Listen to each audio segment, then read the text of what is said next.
नमस्कार शेतकरी बांधवांनो, पीएम किसान सन्मान निधीचा पुढचा हप्ता येणार आहे का? तो कधी येणार आहे? कोणत्या शेतकरी बांधवांना हा पीएम किसानचा हप्ता मिळणार नाही आहे? जर तुम्हा शेतकरी बांधवांना कोणीही असेल तर ज्यांना मिळणार नसेल तर नेमकं काय करावं लागेल? जर आपलं नाव यादीमध्ये असेल तर ते तपासता येऊ शकतं का? कशा पद्धतीने ते तपासता येईल? हा कितवा हप्ता आहे? आधीचे हप्ते म्हणजे साहजिकच पीएम किसानचे जर तुमच्या खात्यामध्ये जमा झालेले नसतील तर तुम्हाला काय करावं लागेल?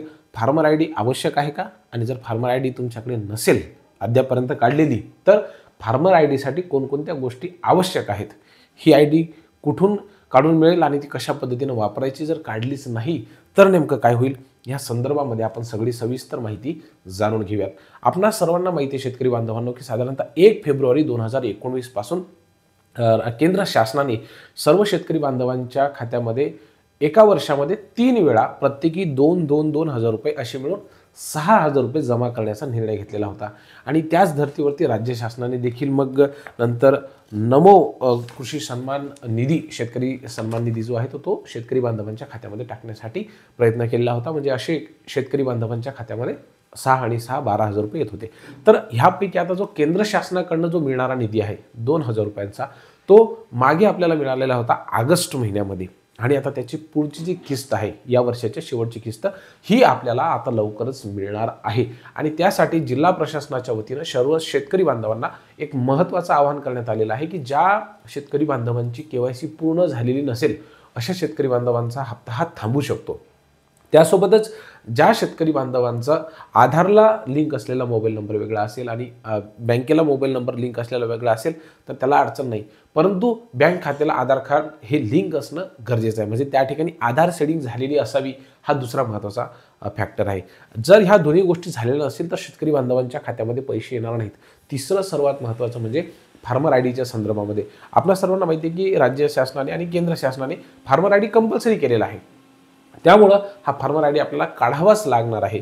जसं तुमचं आधार कार्ड असतं किंवा वोटर कार्ड असतं, एखादं लायसन असतं गाडीचं, तर त्याच्यावरती आपला एक स्पेसिफिक नंबर असतो। अगदी तशाच पद्धतीची प्रत्येक शेतकरीसाठी एक वेगवेगळा नोंदणी क्रमांक असावा, त्याचा एक आयडेंटिफिकेशन नंबर असावा, त्याची ओळख असावी आणि म्हणून तो नंबर फार्मर आयडी आपण त्याला म्हणतो की तो शेतकरी बांधवांसाठी स्पेशल अशी आयडेंटिटीज तयार करण्यात आलेली आहे। मग आता ही फार्मर आयडी जर तुमच्या नावावरती असेल तर तुमचं शेत कितीही ठिकाणी असू द्या, समजा 4 ठिकाणी शेत आहे तर ते 4ही ठिकाणी असलेल्या शेतीची नोंद असेल तर ती तुमच्या एका फार्मर आयडीवरती दिसून येईल।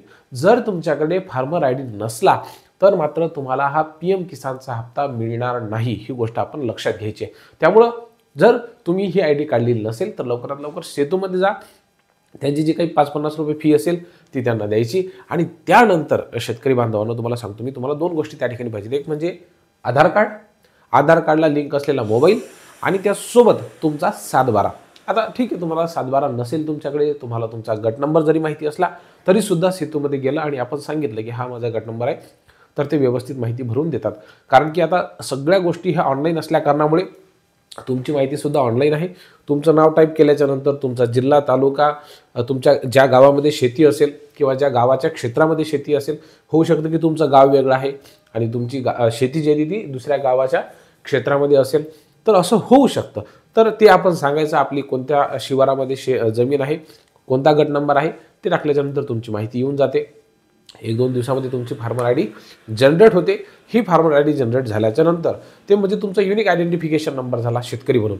तर मग ही माहिती असल्याशिवाय म्हणजे फार्मर आयडी असल्याशिवाय तुम्हाला जे अतिवृष्टीचे पैसे असतील किंवा महाडीबीटीच्या माध्यमातून जे पैसे तुमच्या खात्यावरती येतात, केंद्र शासन अथवा राज्य शासन विविध योजनांच्या माध्यमातून एक शेतकरी म्हणून तुमच्या खात्यावरती जे पैसे टाकायचे असतात, मग ते विहिरीचे असू शकतात, शेततलावाचे असू शकतात, सोलर पॅनल जर तुम्ही शेतीमध्ये लावलेलं असेल तर त्याहीसाठी हे आवश्यक आहे। आता कुंपणं मिळत आहेत तर त्याहीसाठी फार्मर आयडी आवश्यक आहे।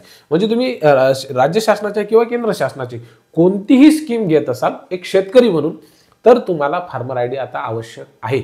म्हणून शेतकरी बांधवांना ही विनंती आहे की तुम्ही ही फार्मर आयडी काढून घ्यायची आहे। आता वाशिम जिल्ह्यामध्ये साधारणतः 2,06,024 शेतकरी बांधवांना यावेळेसचा जो पीएम किसानचा हप्ता आहे तर तो त्यांच्या खात्यामध्ये जमा होणार आहे। त्यामुळे सर्व शेतकरी बांधवांनी ह्या ज्या बारीक सारीक गोष्टी ते करून घ्यावा।